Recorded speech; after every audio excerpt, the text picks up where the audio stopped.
Welcome to the Cause Effect 4.0 podcast with me, Celina Lee.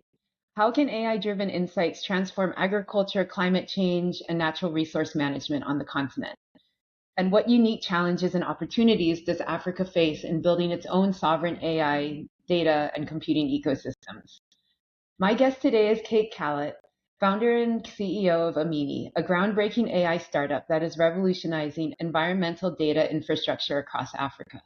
Drawing on Kate's vast experience leading AI innovation at NVIDIA, Intel, and ARM, as well as her bold vision for purpose-built technology in Africa and beyond, we explore the future of AI as a catalyst for sustainable growth and social impact, with a focus on the intersection of technology, talent, and data sovereignty in Africa's AI revolution.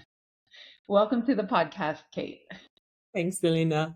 Thank you for having me. So, how is Amini leveraging AI to address Africa's unique environmental and data governance challenges?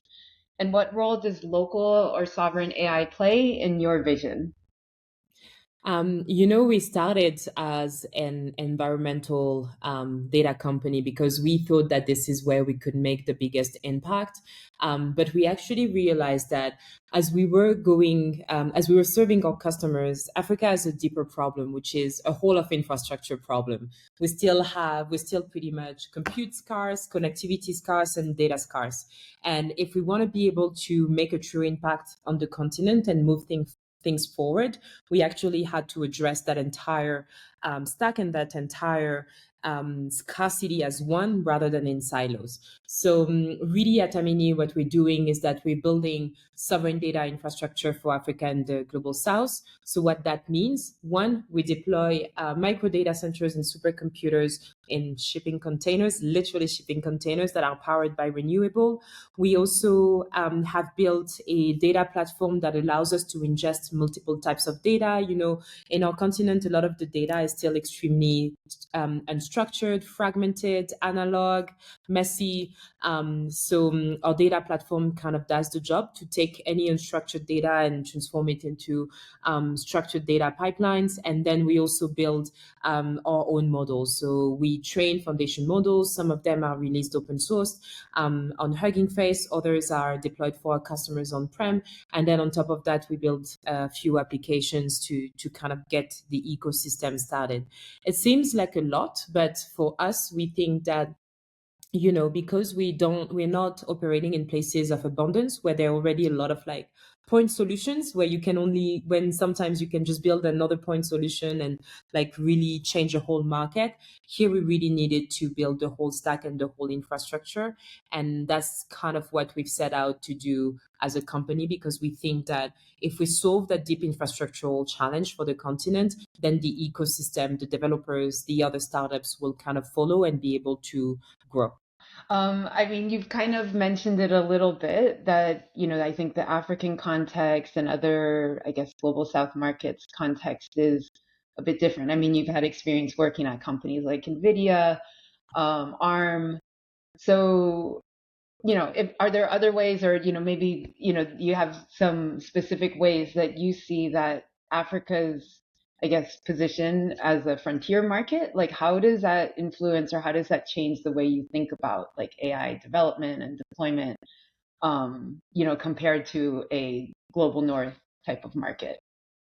It changes everything because in a global north market, you have the luxury to be able to order a GPU and get it in 24 hours via Amazon, right?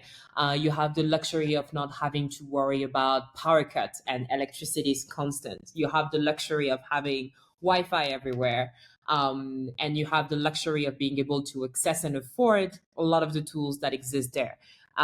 Here in our markets on the continent, it's not like that. All of this is not a given, so we really had to think differently about what we build and kind of like, rather than going general purpose, large scale, kind of think about, okay, what is the minimum viable like compute data sets model that I can build that is efficient, that can run in our context, that will not suffer from the multiple power cuts that I have every day, but also will be able to that we will be able to deploy a more efficient and smaller compute platform. We've had to think about how do we optimize our model architecture, and also how do we optimize our data sets, because we don't have abundance of data.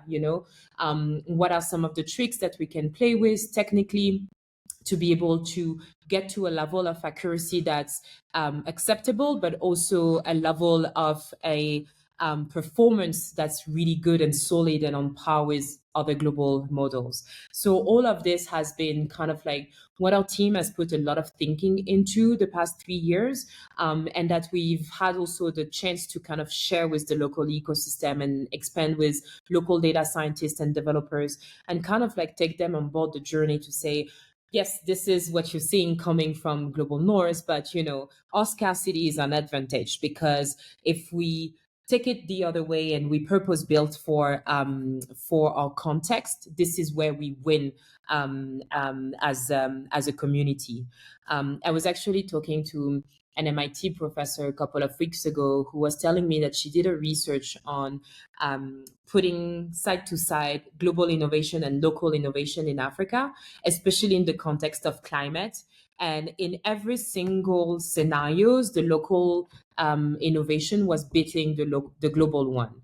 And the reason was because the local innovation has local context, which we often forget is actually a superpower. Being able to understand like the constraints in which you're operating, the constraints with which you're building, but also the people and the environment for which you're building, gives you a massive advantage versus like global companies or global innovation that might seem super powerful, but in reality, if you come downstream, will not work because it was not built for that. Yeah, definitely. And I mean, the way that we think about it at Zindi also is that perspective, that efficiency mindset, and just the innovation around how to do more with less can even like contribute to the global, knowledge base of how AI should work, Yeah. sustainably. Yeah. Yeah, I mean, you've been a proponent of local talent and really supporting local, developers since, your days at NVIDIA when we also worked together in that capacity.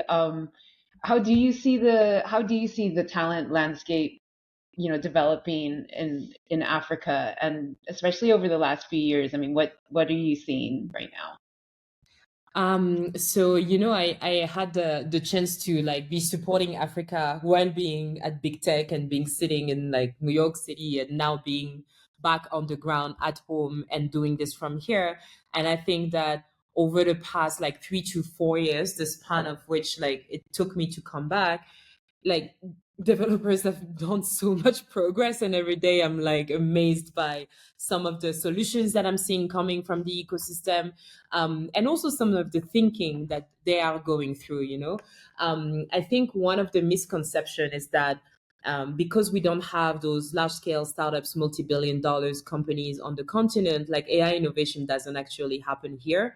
But in reality, it's just a different type of innovation. It's applied, it's purpose built, it's contextualized, and it's coming from grassroots developers, data scientists, and communities like Zindi, who are kind of at the forefront of that. And I think when we want to get a pulse on the market as to what's truly happening in AI in Africa, this is where we have to look. We have to look in those communities. We have to look in some of the startups that are also here operating, and kind of like trying to understand that that innovation is solving real challenges. We're not just building technology for the sake of it. There's always kind of like a massive problem that we've seen, whether it's for environment, for communities that we're trying to solve. And that's kind of how we are going about it. And I think from a talent perspective, it's one of the best talent that we have in the world in AI, in applied AI specifically today.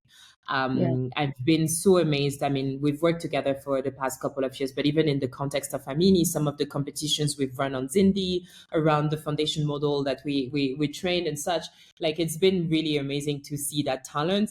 I was just yesterday or 2 days ago, there was actually a small like research happy hour here in the office at Amini, and we had one of the top Zindi comedian coming and present about his research and what Oh, he's seeing, yeah.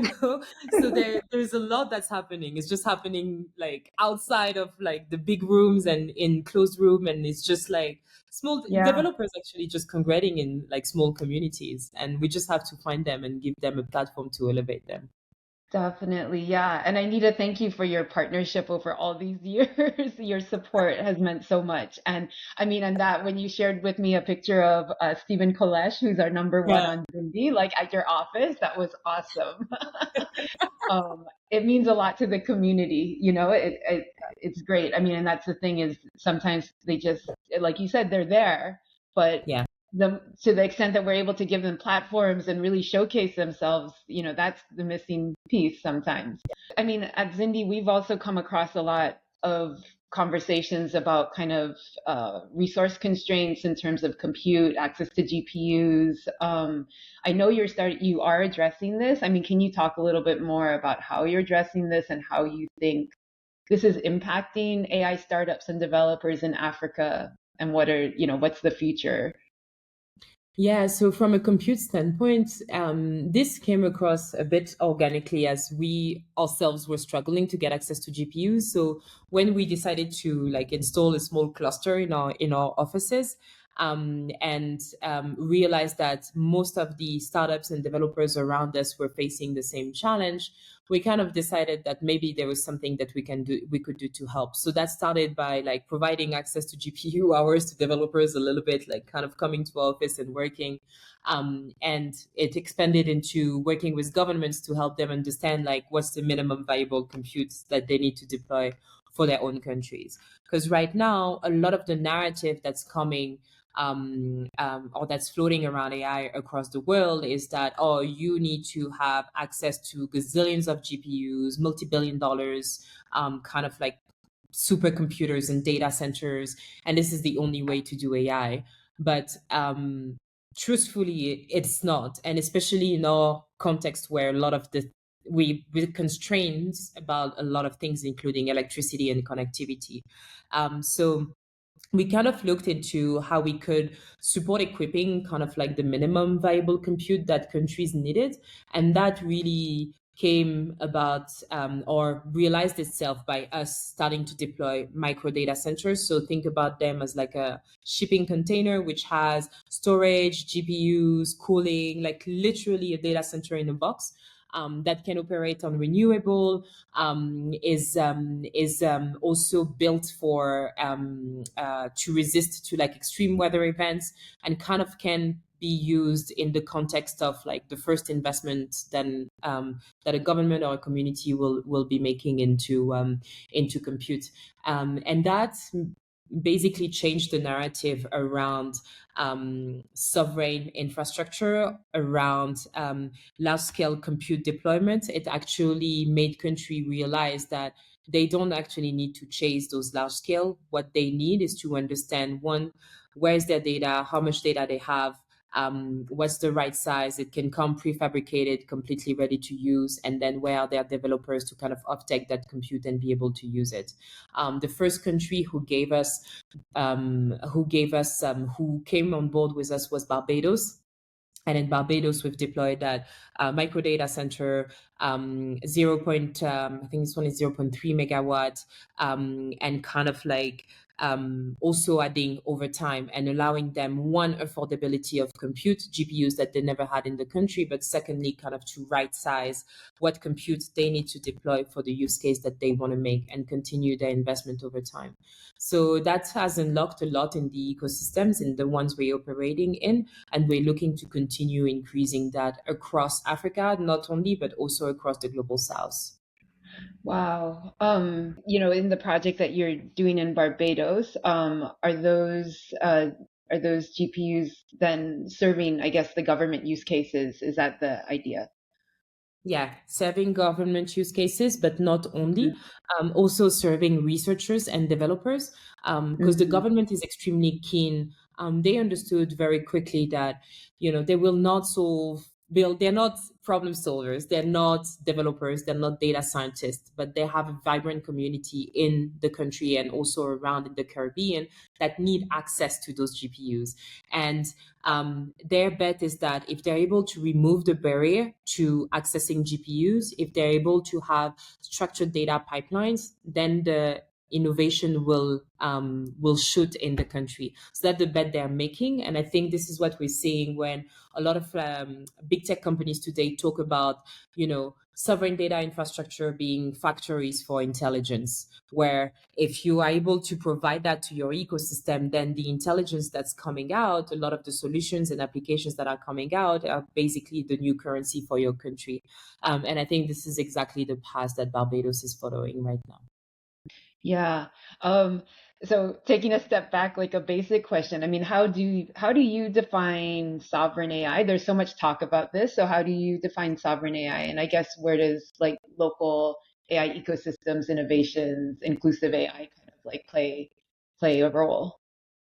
I think for me, sovereign AI or sovereignty in the context of AI kind of means agency. I think agency is kind of being able to have the choice. Having the choice, having the choice, having ownership, having agency over your own data, and over where you want your country to head towards to. Like historically, we've been extremely dependent on foreign technologies and foreign technology providers, and a lot of like African data has been locked out of the continent. So if you look at the compute capacity across the world, Africa has less than 1% of the data center capacity in the world, right? So that also means that most of African data actually is not stored on the continent, is stored elsewhere. And we've been extremely reliant on like foreign technology providers. So for me today, when I see countries waking up to this idea of AI and data sovereignty, it's really just being able to have the choice of having control over your own data. Do I want to make the choice of hosting that specific type of data here or there? Do I want to be able to give my local developers a chance to kind of build an application before someone else outside of the country does it and then sells it back to us as a premium? That's how I would define AI or data sovereignty, specifically in the context of the countries we're working with. Yeah. Okay, so we're both, I suppose, female founders. We can both identify as female founders. I would be curious, how you've seen, I guess, the role and the representation of women in this AI space over the last few years, and especially then we look at the intersect of emerging markets. Yeah. How do you see this dynamic playing out? And what are things that are driving change in this space potentially? Yeah, there have not been many of us, but we're seeing more and Yeah. more coming onto the scene. Interesting thing, we did a call with one of the partners we have here in Kenya, Ankara. We built a fellowship program and did a call for applications for women doctorates in AI, machine learning, and computer science, and we kind of got 700 applications for 12 Wow. positions, all African.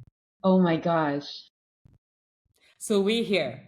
It's just that we're not extremely seen on the global stage. So there is more work to kind of like make us more visible, but we're here. And I think that really opened my eyes as to, when you're a woman entrepreneur, it can feel extremely lonely because there are not many of us around. But actually, I do feel that this is pushing us to kind of think about how we can pay it forward and bring more into the equation, where we can share the platform with others, but also kind of like support others to navigate that environment. And yeah, I have a lot of hopes for what's coming, because I think that, a lot of new technology builders, especially on the continent, are women. And I think it's going to be up to us to make sure that we provide a good framework for them to kind of come in and remove some of the roadblocks that we've had to face ourselves, Yeah. and share some of the wisdom as to like not make the same mistakes as we have, you know. Oh, making mistakes is part of the journey, right? It is. It's an unfortunate necessity. But yeah, I agree. I agree. Like some of the best kind of support that I've gotten is from, other women, other female founders, just being parts of some of those networks has been Yeah. really helpful. What I've noticed in Zindi is that I think there is a huge opportunity. You mentioned the women PhDs in Africa. I think that AI is a particularly interesting space in the engineering and technology world in the sense that it does rely a lot on research and academic research. Like that's kind of the foundations and the building blocks. And I do see that a lot of women, are able to come through the academia space maybe a little bit more. And so there's a Mm. very unique kind of like pipeline that might be coming into AI. I don't know if you've noticed that trend. Yeah, I've noticed that too. And I think that's what it basically translates into some of the applications, the record number of applications we got for that fellowship program. Yeah. And also, I think maybe one of the bridges that we need to create is around moving from academia to entrepreneurship. It's still very hard for a lot of women to kind of make that jump, and the reason is simple. A lot of this very little funding that's coming into women led companies. So it's Yeah. kind of how do we like close that gap and rebalance things so we can actually create a smoother and more encouraging and enticing bridge for women to jump away from academia and into building companies. I totally agree. Yeah. Yeah. Um, okay, so in the AI space, there has been talks about a possibility of an AI bubble. I guess Google CEO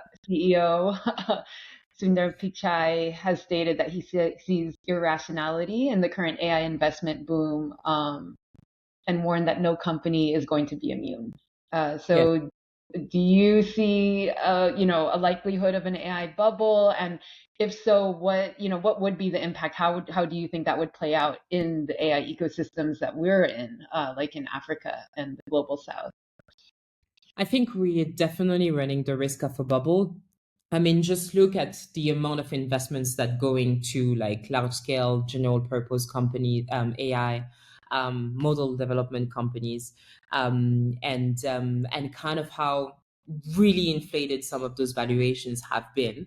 I think there is definitely now, since like kind of AI has gone mainstream per se with ChatGPT over the past 2 years, I think there is definitely a lot of vested interest in fitting that narrative around all the concept around general purpose intelligence, general purpose models, AGI, and all these things.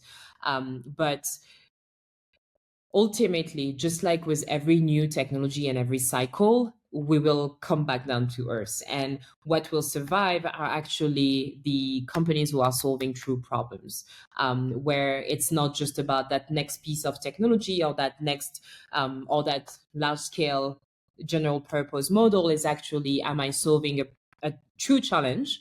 One. And also, am I able to find customers who have been feeling those pain points to whom I can continue selling, kind of more business 101 type of metrics. So when that bubble bursts, I think the ones who will survive will be the ones who have been focused on foundational problems, and have been able to demonstrate and build a sustainable business model around their technology and their solutions. Yes. Yeah. Uh, what significant dangers or ethical challenges do you think AI potentially poses? So on the other hand, the other side of solving problems, I mean, I guess in practice, what are the ethical challenges and dangers?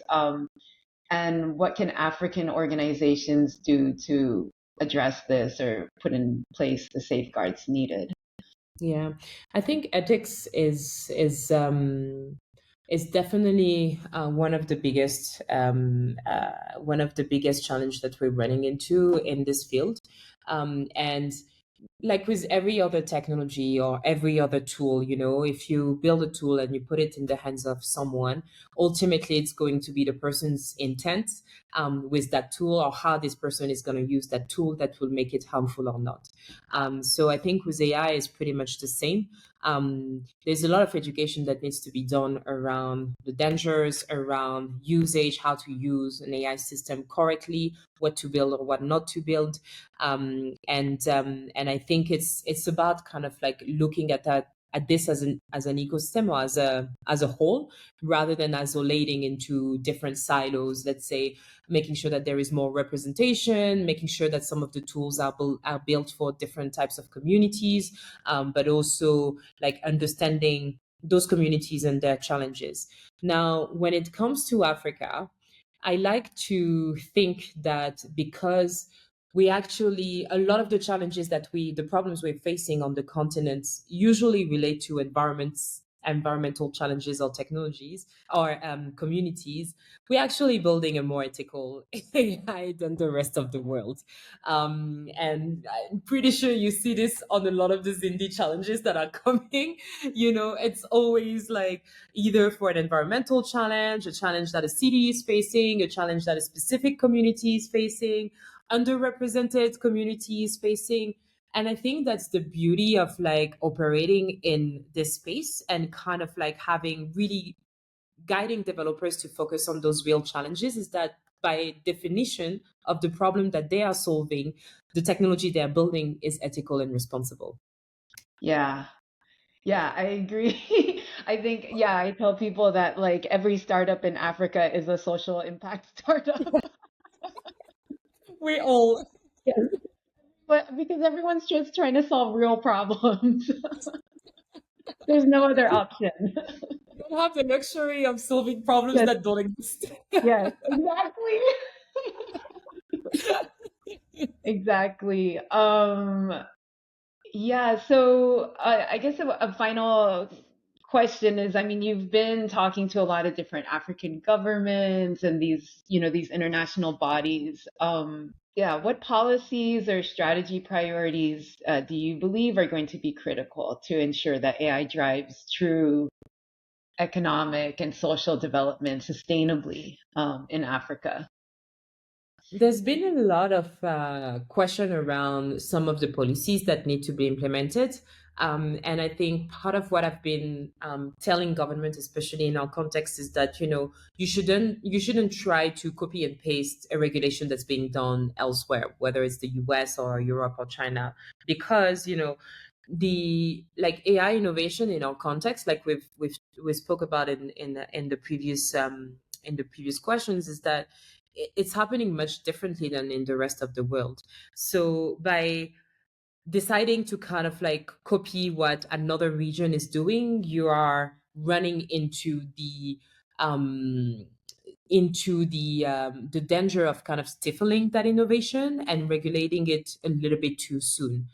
Part of what I push governments to think about is more on like the data protection side, of the regulatory piece, where we've been already seeing a lot of like successful models like GDPR and such. And I think this is where governments should kind of focus for now, as they continue understanding how their local AI ecosystem is developing and be able to use some of those learnings to integrate in regulations rather than copying and pasting things that are coming from outside. There's also been an increase of African countries that are launching their national AI strategies. And interestingly enough, there was a study by Carnegie Mellon that was done a few months ago that looked at some of the top use cases that are coming through those national AI strategies. And I think first one was food security, second one, climate resilience, then education, healthcare. So these are kind of like still the challenges that are top of mind for governments on our continent, but where they're seeing AI potentially playing a big role into solving. So, going back to that question of ethics and responsibility, I think as we're seeing, these governments are kind of already integrating that in the way they're thinking about where AI can have the most impact in their countries. But they will have to create a friendly regulatory framework and regime for their local developers to be able to solve those. Yeah. Yeah. Amazing.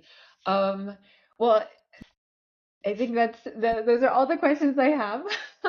Thank you so much for talking with us today, and also thank you for, all the partnership over the many years. It's really been a pleasure to work with you, Kate. Thank Of you. course.